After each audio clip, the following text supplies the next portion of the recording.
Hi friends, welcome back to my channel. It's ರಂಗಾದ Rangoli channel. ಎಲ್ಲರೂ ಹೇಗಿದ್ದೀರಾ? ಐ ಹೋಪ್ ಎಲ್ಲರೂ ಚೆನ್ನಾಗಿದ್ದೀರಾ ಅಂತ ಭಾವಿಸ್ತಾ ಇದ್ದೀನಿ. ಇವತ್ತು ಎಲ್ಲರೂ ಆಲ್ರೆಡಿ ತಮ್ಮನೇಲಿ ನೋಡೇ ಇರ್ತೀರಾ. ಸೊ ಇವತ್ತು ನನಗೆ ಸ್ಪೆಷಲ್ ಡೇ ಮತ್ತು ಸ್ಪೆಷಲ್ ವಿಡಿಯೋ ಅಂತಲೇ ಹೇಳ್ಬೋದು. ಎಲ್ಲರಿಗೂ ಗೊತ್ತೇ ಇದೆ ನಿನ್ನೆ ನನ್ನ ಚಾನಲ್ ಮೋನೋ ಆಗಿದೆ ಅಂತ. ಎಷ್ಟೋ ಜನ ಶಾಕ್ ಆಗಿರೋದು ಉಂಟು, ಎಷ್ಟೋ ಜನ ಖುಷಿ ಪಟ್ಟಿರೋದು ಉಂಟು. ಎಲ್ಲರಿಗೂ ಕೂಡ ನನ್ನ ಕಡೆಯಿಂದ ಧನ್ಯವಾದಗಳನ್ನ ಅರ್ಪಿಸ್ತೀನಿ. ರಾಯರಿಗೆ ಇವತ್ತು ನಾನು ಇಲ್ಲಿ ಕೂತ್ಕೊಂಡು ಮಾತಾಡ್ತಾ ಇದ್ದೀನಿ ಅಂದರೆ ಒಂದು ಕಾರಣ ರಾಯರು. ಸೊ ರಾಯರು ಸದಾ ನನ್ನ ಜೊತೆಯಲ್ಲಿದ್ದಾರೆ ಅಂತ ಭಾವಿಸ್ತಾ ಇನ್ನು ನನ್ನ ಜರ್ನಿಯನ್ನು ಶುರು ಮಾಡಬೇಕು ಅಂತ ಅಂದ್ಕೊಂಡಿದ್ದೀನಿ. ವೈ ಟಿ ಜರ್ನಿನ ಕಂಟಿನ್ಯೂ ಮಾಡಬೇಕು ಅಂತ ಅಂದ್ಕೊಂಡಿದ್ದೀನಿ. ಸೊ ಯಾರೆಲ್ಲ ನನ್ನ ಒಂದು ಯಶಸ್ಸಿಗೆ ಕಾರಣ ಆಗಿದಾರೋ ಎಲ್ಲರಿಗೂ ಕೂಡ ತುಂಬ ಹೃದಯದ ಧನ್ಯವಾದಗಳು ಅಂತಲೇ ಹೇಳ್ತೀನಿ. ಯಾಕೆ ಅಂದರೆ ಒಂದು ಮೋನೋ ಚಾನಲ್ ಮಾಡೋದು ಚಾನಲ್ನ ಮೋನೋ ಮಾಡೋದು ಅಷ್ಟು ಈಸಿ ಅಲ್ಲ. ಅದು ಎಲ್ಲರಿಗೂ ಗೊತ್ತಿರುತ್ತೆ. ಚಾನಲ್ನ ಕ್ರಿಯೇಟ್ ಮಾಡೋರಿಗೆ ಗೊತ್ತಿರುತ್ತೆ ಅದು ಎಷ್ಟು ಸ್ಟ್ರಗಲ್ ಇದೆ, ಎಷ್ಟು ಕಷ್ಟ ಇದೆ, ಮತ್ತು ಎಷ್ಟು ಎಷ್ಟು ದಿನ ಟೈಮ್ ಕೊಡಬೇಕು ಅನ್ನೋದು. ಸೊ ಒಂದು ಮಾತಲ್ಲಿ ಹೇಳ್ಬಿಡ್ಬೋದು ನಮ್ಮದು ಮೋನೋ ಆಯಿತು ಅಂತ. ಆದರೆ ಅದ್ರ ಹಿಂದೆ ಪಟ್ಟಿರುವಂತಹ ಕಷ್ಟ ಅದು ಅವ್ರಿಗೆ ಗೊತ್ತು. ನಾವು ಒಂಥರ ಕಷ್ಟಪಟ್ಟಿದ್ರೆ ನಮ್ಮ ಸಪೋರ್ಟರ್ಸ್ ಒಂಥರ ಕಷ್ಟಪಟ್ಟಿರ್ತಾರೆ ಅಂತಲೇ ಹೇಳ್ಬೋದು. ಬರೀ ನಮ್ಮ ಒಂದು ಕಷ್ಟದಿಂದ ನಾವು ಯಶಸ್ಸನ್ನು ಪಡೆಯೋಕ್ಕಾಗೋದಿಲ್ಲ. ಯಾಕಂದರೆ ನಮ್ಮ ಜೊತೆಲಿದ್ದರೂ ಕೂಡ ನಮಗೆ ಸಪೋರ್ಟ್ನ ಮಾಡಿದಾಗ ಮಾತ್ರ ನಾವು ಯಶಸ್ಸನ್ನ ಪಡಿಬೋದು ಅಂತಲೇ ಹೇಳ್ಬೋದು. ಯಾಕಂದರೆ ಎಲ್ಲರೂ ಹೇಳ್ತಾರೆ ನನ್ನ ಒಂದು ಎಫರ್ಟು ಅಂತ ಹೇಳ್ಬೋದು. ಬಟ್ ಎಫರ್ಟಿನಿಂದೆ ನಮ್ಮ ಜೊತೆ ಒಂದು ಕೈ ಕೊಡಲಿಲ್ಲ ಅಂದರೆ ಯಾರೂ ಕೂಡ ಅದಕ್ಕೆ ಒಂದು ಬೆಲೆ ಸಿಗಲ್ಲ ಅಂತಲೇ ಹೇಳ್ಬೋದು. ಸೊ ಅದಕ್ಕೆ ನಾನು ಏನು ಹೇಳ್ತಿದ್ದೀನಿ ಅಂದರೆ ನನ್ನ ಒಂದು ಕಷ್ಟದ ಹಿಂದೆ ತುಂಬ ಹಲವು ಅಂದರೆ ಕಾಣದ ಕೈಗಳು ತುಂಬ ಇದ್ದಾವೆ. ಸೊ ಅವರೆಲ್ಲರಿಗೂ ಕೂಡ ಇವತ್ತು ಕೃತಜ್ಞತೆಯನ್ನು ಹೇಳುವಂತಹ ಸಮಯ ಬಂದಿದೆ. ಸೊ ಅದಕ್ಕೆ ತುಂಬ ನನಗೆ ಖುಷಿಯಾಗಿದೆ. ಫಸ್ಟ್ ಆಫ್ ಆಲ್ ನಾನು ಮತ್ತು ಇನ್ನೊಂದು ಏನಂದರೆ ಏನೋ ಒಂದು ದೊಡ್ಡ ಸಾಧನೆ ಮಾಡಿದ್ದಾರೆ ಅಂತ ಅಂದ್ಕೊಬೇಡಿ. ಇದು ಒಂದು ಮೊದಲನೇ ಸ್ಟೆಪ್ ಅಷ್ಟೇ. ನಂದು ಇನ್ನೂ ತುಂಬಾ ಇದೆ. ಅದಕ್ಕೆ ನಿಮ್ಮೆಲ್ಲರ ಒಂದು ಸಪೋರ್ಟು, ನಿಮ್ಮ ಒಂದು ಎಲ್ಲರ ಆಶೀರ್ವಾದ ಹೀಗೆ ಇರಲಿ ಅಂತ ನಾನು ಕೇಳ್ಕೊತೀನಿ. ಮತ್ತು ಫಸ್ಟ್ ಆಫ್ ಆಲು ನಾನು ನನ್ನ ಹಸ್ಬೆಂಡ್ಗೆ ನಾನು ಥ್ಯಾಂಕ್ಸ್ನ ಹೇಳೋಕ್ಕೆ ಇಷ್ಟಪಡ್ತೀನಿ. ಯಾಕೆಂದರೆ ನಾನು ಇದುವರೆಗೂ ನಾನು ಚಾನಲ್ ಕ್ರಿಯೇಟ್ ಮಾಡಬೇಕಾದ್ರೂ ಕೂಡ ಅವರಿಗೆ ಹೇಳಿರಲಿಲ್ಲ ನಾನು ಚಾನಲ್ ಕ್ರಿಯೇಟ್ ಮಾಡ್ತಾ ಇದ್ದೀನಿ ಅಂತ. ಹೇಳಿ ನೆಕ್ಸ್ಟ್ ಡೇ ಮಾಡಿ ಅಪ್ಲೋಡ್ ಮಾಡಾದಮೇಲೆ ಹೇಳಿದ್ದು ಅವ್ರಿಗೆ. ಸೊ ಓಕೆ ಮಾಡು ಅಂದರು. ಅದಾದಮೇಲೆ ಲೈವ್ ಆಗಿರ್ಬೋದು ಅಥವಾ ಫೇಸ್ ಲೈವ್ ಆಗಿರ್ಬೋದು, ಆದ್ಮೇಲೆ ಅಂದರೆ ನೈಟ್ ಲೈವ್ ಆಲ್ಮೋಸ್ಟ್ ನಾನು ಫೇಸ್ ಲೈವ್ ಮಾಡ್ತಾಯಿದ್ದು. ಅದಕ್ಕೆ ತುಂಬಾ ಬ್ಯಾಕ್ ಬೋನ್ ಆಗಿ ನಿಂತಿದ್ದಾರೆ ಅಂತಲೇ ಹೇಳ್ಬೋದು ನನ್ನ ಹಸ್ಬೆಂಡು. ಯಾವುದೇ ಒಂದು ರಿಸ್ಟ್ರಿಕ್ಷನ್ ಮಾಡಿಲ್ಲ, ನೀನು ಅದು ಮಾಡಬೇಡ ಇದು ಮಾಡಬೇಡ ಅಂತ. ಯಾಕಂದರೆ ಒಂದು ದಿನ ಅಲ್ಲ, ಏನೋ ಕದ್ದು ಮುಚ್ಚಿ ಲೈವ್ ಮಾಡೋಕ್ಕೆ. ಸೊ ಅದಕ್ಕೆ ನಾನು ಅವ್ರನ್ನ ಪರ್ಮಿಷನ್ ತೊಗೊಂಡೇ ಕೂಡ ನಾನು ಲೈವ್ ಮಾಡಿದ್ದು. ಎಷ್ಟೋ ಸಲ ಕೇಳಿದ್ದಾರೆ ಕೂಡ, ನೀವು ಪರ್ಮಿಷನ್ ತೊಗೊಂಡಿದ್ದೀರಾ ಈ ಟೈಮಲ್ಲಿ ಲೈವ್ ಮಾಡ್ತಿರಲ್ಲ ಅಂತ. ಪರ್ಮಿಷನ್ ತೊಗೊಂಡಲ್ಲೇ ಆ ಥರ ನಾನು ಲೈವ್ ಮಾಡೋಕ್ಕಾಗ್ತಾ ಇರಲಿಲ್ಲ, ಇಷ್ಟು ದಿನ ಇರೋಕ್ಕಾಗ್ತಿರ್ಲಿಲ್ಲ ಅಂತಲೇ ಹೇಳ್ಬೋದು ಚಾನಲಲ್ಲಿ. ಸೊ ಅವರ ಒಂದು ಸಪೋರ್ಟು ಎಷ್ಟು ಅಂದರೆ ಅಷ್ಟು ಇಂಪಾರ್ಟೆಂಟ್ ಆಗಿದೆ ನನಗೆ. ಅವರು ಏನೂ ಮಾಡಬೇಡ ಅಂತ ನನಗೆ ಹೇಳಿದರೆ ಇವತ್ತು ನಾನು ಬಂದು ಇಲ್ಲಿ ಕೂತ್ಕೊಂಡು ಮಾತಾಡೋಕ್ಕಾಗ್ತಾನೇ ಇರಲಿಲ್ಲ ಅಂತಲೇ ಹೇಳ್ಬೋದು. ಇನ್ನು ನನ್ನ ಮಕ್ಕಳು ಪಿಂಕಿ ಮತ್ತು ವೀಕ್ಷಾ ತುಂಬಾ ಸಪೋರ್ಟಿಂಗಲ್ಲಿದ್ದಾರೆ, ಡೈರೆಕ್ಟ್ ಮತ್ತು ಇಂಡೈರೆಕ್ಟಾಗಿ. ಅವ್ರಿಗೆ ಸಾರಿ ಕೂಡ ಕೇಳ್ತೀನಿ. ಯಾಕಂದರೆ ಕೆಲವೊಂದು ಸಲ ಅವ್ರಿಗೆ ಕೊಡಬೇಕಾದಂತಹ ಟೈಮ್ನ ನಾನು ವೈಟಿಗೆ ಕೊಟ್ಟಿದ್ದೀನಿ. ಅದರಿಂದ ನಾನು ಅವರಿಬ್ರಿಗೂ ಸಾರಿ ಆ್ಯಂಡ್ ಥ್ಯಾಂಕ್ಸ್ ಅಂತ ಹೇಳೋಕ್ಕೆ ಇಷ್ಟಪಡ್ತೀನಿ. ಥ್ಯಾಂಕ್ ಯು ಮಕ್ಕಳೇ, ಲವ್ ಯು ಕಂದ. ಮತ್ತು ಇನ್ನು ಇದಾದಮೇಲೆ ನನ್ನ ಫ್ಯಾಮಿಲಿ ಬಿಟ್ಟರೆ ಇನ್ನೊಬ್ಬರು ಕೂಡ ಇದ್ದಾರೆ ನನ್ನ ಫ್ಯಾಮಿಲಿ. ಅವರು ನನ್ನ ಓನ್ ಬ್ರದರ್ ಅಂತಲೇ ಹೇಳ್ಬೋದು, ನವೀನ್ ಅಂತ. ಅವನು ಕೂಡ ನನಗೆ ಒಂದು ಒಳ್ಳೆ ಸಪೋರ್ಟಿಂಗಲ್ಲಿ ನಿಂತಿದ್ದಾನೆ ಅಂತ ಹೇಳ್ಬೋದು. ಯಾಕಂದರೆ ಸ್ಟಾರ್ಟಿಂಗು ನಾನು ಚಾನಲ್ನ ಕ್ರಿಯೇಟ್ ಮಾಡಿದಾಗ ಅದ್ರ ಬಗ್ಗೆ ಏನೂ ಗೊತ್ತಿರಲಿಲ್ಲ. ಅಂದರೆ ಒಂದು ಎಡಿಟಿಂಗ್ ಬಗ್ಗೆ ಆಗಲಿ ಅಥವಾ ನಾನು ಕ್ಲಾರಿಟಿ ಹೇಗೆ ಕೊಡಬೇಕು ಅಂತನಾಗಲಿ ಯಾವುದೂ ಗೊತ್ತಿರಲಿಲ್ಲ. ಫಸ್ಟು ನನಗೆ ಮಾಡಿಕೊಟ್ಟಿದ್ದು ಬ್ಯಾನರ್ ಅಂತ ಕ್ರಿಯೇಟ್ ಮಾಡಿಕೊಟ್ಟ. ಬ್ಯಾನರ್ ಅವನೇ ಫಸ್ಟ್ ಹಾಕಿದಂತಹ ಬ್ಯಾನರ್ ಅವನೇ ಮಾಡಿಕೊಟ್ಟಿದ್ದಂಥದ್ದು. ಅದಾದಮೇಲೆ ನನಗೆ ಯಾವುದೇ ಒಂದು ವಿಡಿಯೋ ಮಾಡಿದ್ರೆ ಇನ್ನೂ ಕ್ಲಾರಿಟಿ ಬೇಕು, ಯಾವುದೇ ಒಂದು ವಿಡಿಯೋ ಮಾಡಿದ್ರು ಇನ್ನೂ ಕ್ಲಾರಿಟಿ ಬೇಕು ಅಂತ ಸುಮಾರು ಸಲ ಹೇಳಿದ್ದಾನೆ. ನನಗೆ ಹೇಗೋ ನಾನು ನಿಂಗೆ ಸ್ಯಾಟಿಸ್ಫ್ಯಾಕ್ಷನೇ ಆಗ್ತಾ ಇಲ್ವಲ್ಲ, ನಾನು ಹೇಗೋ ಮಾಡೋದು ಅಂತಂದರೆ, ಇಲ್ಲ ಇನ್ನೂ ಕ್ಲಾರಿಟಿ ಬೇಕು, ಹೇಗಂದರೆ ಹಾಗೆ ಮಾಡೋದಲ್ಲ, ಇನ್ನೂ ಕ್ಲಾರಿಟಿ ಅಂತ ಕೆಲವೊಂದು ಸಲ ತುಂಬ ಸಲ ಅಡ್ವೈಸ್ ಕೂಡ ಮಾಡಿದ್ದಾನೆ. ಮತ್ತು ಈ ರೀತಿ ರಂಗೋಲಿಗಳನ್ನ ಹಾಕು, ದೇವರ ರಂಗೋಲಿಗಳನ್ನ ಹಾಕೋ, ಮತ್ತು ಈ ರೀತಿ ಒಂದು ಡಿಸೈನ್ನ ಮಾಡು ಅಂತ ಹೇಳಿದುಂಟು, ಸಲಹೆ ಕೊಟ್ಟಿದ್ದುಂಟು. ಸೊ ಅದಕ್ಕೆ ನಾನು ಅವನಿಗೆ ತುಂಬ ಹೃದಯದ ಧನ್ಯವಾದಗಳನ್ನ ಹೇಳ್ತೀನಿ. ಥ್ಯಾಂಕ್ ಯು ಸೋ ಮಚ್ ನವಿ. ಮತ್ತು ಇದೆಲ್ಲ ಆದಮೇಲೆ ನನ್ನ ಈ ಒಂದು ಫ್ಯಾಮಿಲಿ ಅಂತಂದರೆ ಇವರೆಲ್ಲ ನನಗೆ ಗೊತ್ತಿರೋರೇ ಆಗಿರ್ತಾರೆ, ಅಥವಾ ನನಗೆ ಒಂದು ಬ್ಲಡ್ ರಿಲೇಷನ್ಶಿಪ್ ಆಗಿರುತ್ತೆ. ಇದು ಬಿಟ್ಟರೆ ಇದಲ್ಲದಲೇ ಒಂದು ಫ್ಯಾಮಿಲಿ ಇದೆ, ಅದುವೇ ನನ್ನ ವೈ ಟಿ ಫ್ಯಾಮಿಲಿ ಅಂತಲೇ ಹೇಳ್ಬೋದು. ವೈ ಟಿ ಫ್ಯಾಮಿಲಿ ಅಂದರೆ ನಮಗೆ ಅವರ ಮಧ್ಯೆ ಯಾವುದೇ ಒಂದು ಕಮ್ಯುನಿಕೇಷನ್ ಇರೋದಿಲ್ಲ, ಯಾವುದೇ ಒಂದು ಸಂಬಂಧ ಇರೋದಿಲ್ಲ. ಇವರೆಲ್ಲ ಏನು ಅಂತಂದರೆ ಒಂದು ಲೈವಲ್ಲಿ ಪರಿಚಯ ಆದಂಥವರು ಇವರೆಲ್ಲ. ಸೊ ಆ ಒಂದು ಬಾಂಡಿಂಗ್ ಕ್ರಿಯೇಟ್ ಆಗಬೇಕು ಅಂದರೆ ಅಷ್ಟು ಈಸಿ ಅಲ್ಲ. ಅದರಲ್ಲೂ ಮೊದಲಿನಿಂದ ಇಲ್ಲಿವರೆಗೂ ಆ ಬಾಂಡಿಂಗ್ನ ಉಳಿಸ್ಕೊಂಬರೋದು ಅಷ್ಟು ಈಸಿ ಅಲ್ಲ ಅಂತಲೇ ಹೇಳ್ಬೋದು. ಎಲ್ಲರ ಮನಸ್ಥಿತಿ ಒಂದೇ ಥರ ಇರಲ್ಲ, ಎಲ್ಲರ ಒಂದು ಮಾತುಕತೆ ಒಂದೇ ಥರ ಇರಲ್ಲ. ಆ ಒಂದು ಲೈವಲ್ಲಿ ಯಾರ ಲೈವಲ್ಲಿ ಏನಾಗಿತ್ತೋ ಗೊತ್ತಿಲ್ಲ, ಬಟ್ ನನ್ನ ಲೈವಲ್ಲಂತೂ ಸಿಕ್ಕಿದಂತಹ ವ್ಯಕ್ತಿಗಳೆಲ್ಲ ತುಂಬ ಒಳ್ಳೆಯವರು ಅಂತಲೇ ಹೇಳ್ಬೋದು. ಯಾಕಂದರೆ ಅಷ್ಟು ಒಂದು ಏನು ಬಾಂಡಿಂಗ್ನ ಕೊಟ್ಟಿದ್ದಾರೆ ಅಂತಲೇ ಹೇಳ್ಬೋದು. ಅಷ್ಟು ಒಂದು ಬಾಂಡಿಂಗ್ನ ಕ್ರಿಯೇಟ್ ಮಾಡಿ ಒಂದು ಫ್ರೆಂಡ್ಸ್ ರೀತಿ, ಒಂದು ಅಕ್ಕ ಅಥವಾ ತಂಗಿ ಥರ ನೋಡೋದಾಗಲಿ ಆಗಿರ್ಬೋದು, ಎಲ್ಲರೂ ಮಾಡಿದ್ದಾರೆ. ಸೊ ಅದಕ್ಕೆ ನಾನು ಏನು ಹೇಳಿದ್ರು ಕಮ್ಮಿ ಅಂತಲೇ ಹೇಳ್ಬೋದು.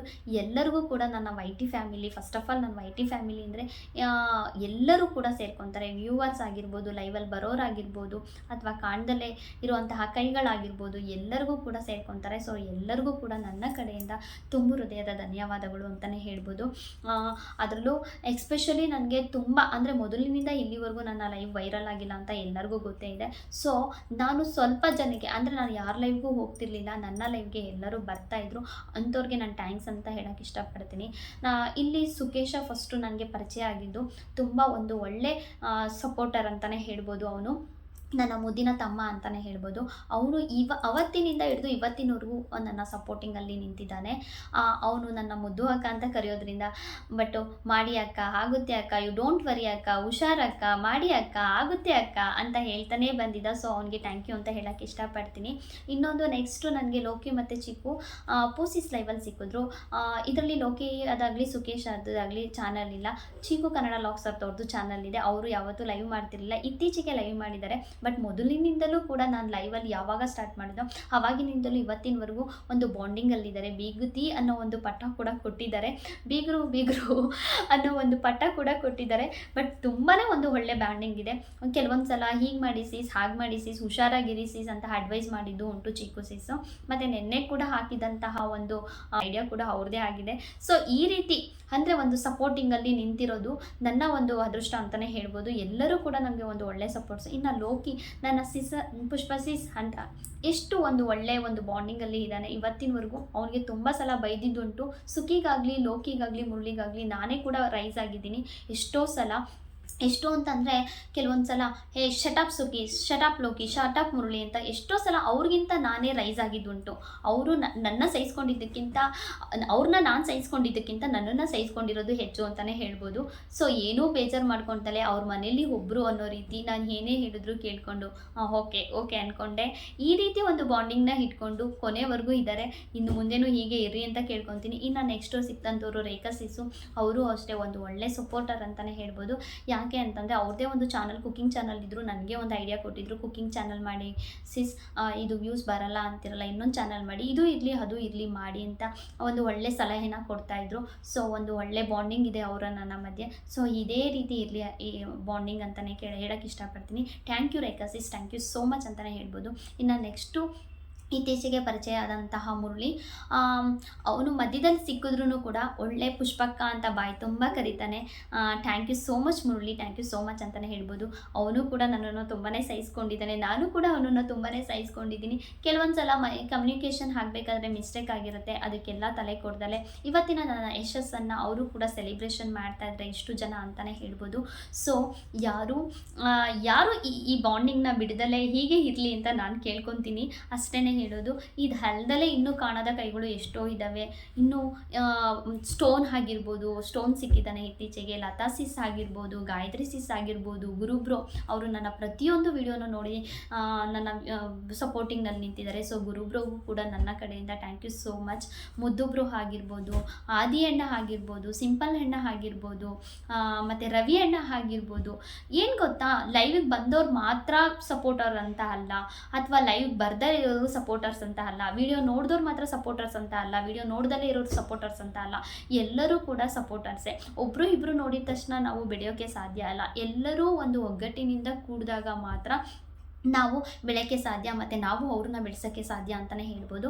ಸೊ ನಾನಿಲ್ಲಿ ಯಾಕೆ ಕೆಲವೊಂದನ್ನ ಹೆಸರನ್ನ ಮೆನ್ಷನ್ ಮಾಡ್ತಾ ಇದ್ದೀನಿ ಅಂದರೆ, ಇವರು ರೆಗ್ಯುಲರ್ಲಾಗಿ ನನಗೆ ಸಪೋರ್ಟಿಂಗಲ್ಲಿದ್ದಾರೆ. ಪ್ರತಿನಿತ್ಯ ನಾನು ಒನ್ ಡೇ ಮಾಡಲಿಲ್ಲ ಅಂದರೂ ಕೂಡ ಲೈವ್ನ ಯಾಕೆ ಮಾಡಿಲ್ಲ, ಏನಾಯಿತು, ಪಿಂಕಿಗೆ ಹುಷಾರಿಲ್ವಾ, ನಿಮ್ಗೆ ಆರಾಮಾಗಿಲ್ವಾ, ಮನೇಲಿ ಏನಾದ್ರು ಪ್ರಾಬ್ಲಮಾ ಅಂತ ಕೇರಿಂಗಿಂದ ತೊಗೊಂಡು ಕೇಳೋರು ಇದ್ದಾರೆ. ಸೊ ನನ್ನ ಲೈವಿಗೆ ಕೂತ್ಕೊಂಡು ಈ ಟೈಮ್ಗೆ 9 ಗಂಟೆಗೆ ಲೈವ್ ಮಾಡ್ತೀನಿ ಅಂದರೆ ಎಲ್ಲರೂ ಬಂದು ಕಾಯುವಂತಹ ಟೈಮಲ್ಲಿ ಎಲ್ಲರೂ ಬಂದು ಕಾಯ್ತಾಯಿದ್ರು. ಅಕಸ್ಮಾತ್ ಸ್ಕಿಪ್ ಆದರೆ ಯಾಕೆ ಮ್ಯಾಮ್ ನಾನು ನಿನ್ನೆ ಮಾಡಿಲ್ಲ ಸಿಸ್, ಯಾಕೆ ಮಾಡಿಲ್ಲ ಸಿಸ್ ಅಂತ ಕೇಳಿದವರು ಉಂಟು. ಯಾಕಕ್ಕ ಲೈವ್ ಮಾಡಿಲ್ಲ ಅಂತ ಕೇಳಿದ್ದಾರೆ. ಆಮೇಲೆ ಏನಾಯಿತು ಅಂತ ಕೇಳ್ತಾರಿದ್ದಾರೆ. ಸೊ ಈ ಒಂದು ಬಾಂಡಿಂಗ್ ಇದೆಯಲ್ಲ, ಇದಕ್ಕೆ ಏನು ಕೊಟ್ಟರು ಸಾಲದು ಅಂತಲೇ ಹೇಳ್ಬೋದು. ಎಷ್ಟು ಮಾತಾಡಿದ್ರು ಕಮ್ಮಿ ಅಂತಲೇ ಹೇಳ್ಬೋದು. ಸೊ ಯಾರೆಲ್ಲ ಏನಾದರೂ ಹೆಸರು ಮಿಸ್ ಆಗಿದ್ರೆ ಸಾರಿ. ಮತ್ತು ಪವನ್ ಅವನು ಅಷ್ಟೇ ನನ್ನ ಲೈವಲ್ಲಿ ತುಂಬ ಸಲ ನಾನು ಅವ್ನ ಲೈವ್ಗೆ ಹೋಗೋದಿಲ್ಲ. ಆ್ಯಕ್ಚುಲಿ ಅವನೇ ನನ್ನ ಲೈವ್ಗೆ ಬರ್ತಾನೆ, ಲೈಕ್ ಕೊಟ್ಬಿಟ್ಟು ಅಟ್ಲೀಸ್ಟ್ ಬಾಯ್ ಹಾಯ್ ಊಟ ಆಯಿತಾ ಅಂತ ಹೇಳ್ಬಿಟ್ಟಾದರೂ ಹೋಗ್ಬಿಟ್ಟು ಆಮೇಲೆ ಇದು ಮಾಡ್ತಾನೆ ಅಂತಲೇ ಹೇಳ್ಬೋದು. ಸೊ ಅವನು ಕೂಡ ಒಂದು ಒಳ್ಳೆ ಸಪೋರ್ಟರ್ಸ್ ಅಂತಲೇ ಹೇಳ್ಬೋದು. ಯಾಕಂದರೆ ನಾನು ಹೇಳ್ತಾ ಇರೋದು ಅದಕ್ಕೆ ಹೇಳ್ತಾ ಇರೋದು, ಹೆಸರು ಏನಾದರೂ ಮಿಸ್ ಆಗಿದ್ರೆ ಸಾರಿ. ಯಾಕಂದರೆ ನಾವು ಒಂದು ಫ್ಲೋಲ್ಲಿ ಮಾತಾಡ್ತಾ ಇದ್ವಿ, ತುಂಬ ಒಂದು ಏನಾದರೂ ಒಂದು ಹೆಸರು ಆ ಕಡೆ ಈ ಕಡೆ ಅಥವಾ ಒಂದು ಮಾತಲ್ಲಿ ಏನಾದರೂ ಮಿಸ್ಟೇಕ್ ಆಗಿದ್ರೆ ವೆರಿ ಸಾರಿ ಅಂತಲೇ ಹೇಳ್ತೀನಿ. ಸೊ ಇಷ್ಟೆಲ್ಲ ನನ್ನ ಒಂದು ಬಾಂಡಿಂಗ್ ಇದೆ, ಈ ಬಾಂಡಿಂಗ್ ಈಗಲೇ ಸದಾ ಇರಲಿ ಅಂತ ಕೇಳ್ಕೊತೀನಿ. ಮತ್ತು ಇನ್ನೊಂದು ಏನು ಅಂತಂದರೆ, ಇದೆಲ್ಲ ಆದಮೇಲೆ ನಾನು ವಾಚ್ ಅವರ್ಸ್ ಅಷ್ಟೇ ಬಗ್ಗೆ ಯೋಚನೆ ಮಾಡ್ತಿದ್ದೆ, ಅದಾದಮೇಲೆ ಏನು ಅಂತ ಯೋಚನೆನೇ ಮಾಡಲಿಲ್ಲ. ಅದಕ್ಕೆ ಒಂದು ಒಳ್ಳೆ ಸಪೋರ್ಟ್ನ ನೀಡಿರೋಂಥ ಇಬ್ಬರು ಬ್ರದರ್ ಇದ್ದಾರೆ, ಅವ್ರಿಗೂ ಕೂಡ ನನ್ನ ಕಡೆಯಿಂದ ಸ್ಪೆಷಲಿ ಥ್ಯಾಂಕ್ಸ್ ಅಂತಲೇ ಹೇಳ್ಬೋದು. Thank you so much brothers ಇಬ್ರಿಗೂ. ಹೀಗೆ ನಿಮ್ಮ ಒಂದು ಸಪೋರ್ಟು ಸದಾ ಇರಲಿ. ಬಟ್ ಅವರು ನೇಮ್ ಹೇಳಿ ಅಂತ ಅಂದಿದ್ರೆ ನಿಜವಾಗ್ಲೂ ಹೇಳಿಬಿಡ್ತಾ ಇದೆ. ಬಟ್ ಇವತ್ತಿಗೆ ನನ್ನ ಚಾನಲ್ ಒಂದು ಮೋನೋ ಆಗಿದೆ ಅಂದರೆ ಅವರಿಬ್ಬರೇ ಕಾರಣ ಅಂತಲೇ ಹೇಳ್ಬೋದು. ಸೊ ಇಬ್ರಿಗೂ ಕೂಡ ನನ್ನ ಕಡೆಯಿಂದ ಸ್ಪೆಷಲ್ ಥ್ಯಾಂಕ್ಸ್ ಅಂತಲೇ ಹೇಳ್ಬೋದು. ಸೊ ಇವತ್ತು ನನ್ನ ವಿಡಿಯೋ ಯಾರಿಗಾದ್ರೂ ಅಕಸ್ಮಾತ್ ನನ್ನ ಹೆಸರು ಏನಾದರೂ ಬಿಟ್ಟೋಗಿ ಏನಾದರೂ ಬೇಜಾರಾಗಿದ್ದರೆ ಸಾರಿ ಅಂತ ಕೇಳೋಕ್ಕೆ ಇಷ್ಟಪಡ್ತೀನಿ. ಇವತ್ತು ಒಂದು ಸ್ಪೆಷಲ್ ಮೂಮೆಂಟು, ಎಲ್ಲರಿಗೂ ಧನ್ಯವಾದವನ್ನು ಹೇಳುವಂತಹ ಒಂದು ಮೂಮೆಂಟ್ ಅಂತಲೇ ಹೇಳ್ಬೋದು. ಎಲ್ಲರಿಗೂ ನನ್ನ ಕಡೆಯಿಂದ ಮಗದೊಮ್ಮೆ thank you so much. Bye, take care. ಮತ್ತೆ ಸಿಗ್ತೀನಿ ನೆಕ್ಸ್ಟ್ ವಿಡಿಯೋದಲ್ಲಿ, ಓಕೆನಾ? ಅಲ್ಲಿವರೆಗೂ ಯಾರೆಲ್ಲ ನನ್ನ ಚಾನಲ್ನ ಫಸ್ಟ್ ಟೈಮ್ ನೋಡ್ತಾ ಇದ್ರು ಪ್ಲೀಸ್ ಸಬ್ಸ್ಕ್ರೈಬ್ ಮಾಡಿಕೊಂಡು ಪೂರ್ತಿಯಾಗಿ ವಿಡಿಯೋನ ನೋಡಿ ಲೈಕ್ ಮತ್ತು ಕಮೆಂಟ್ಸ್ ಮುಖಾಂತರ ನಿಮ್ಮ ಅಭಿಪ್ರಾಯನ ತಿಳಿಸಿ ಅಂತ ಹೇಳೋಕ್ಕೆ ಇಷ್ಟಪಡ್ತೀನಿ. Bye friends.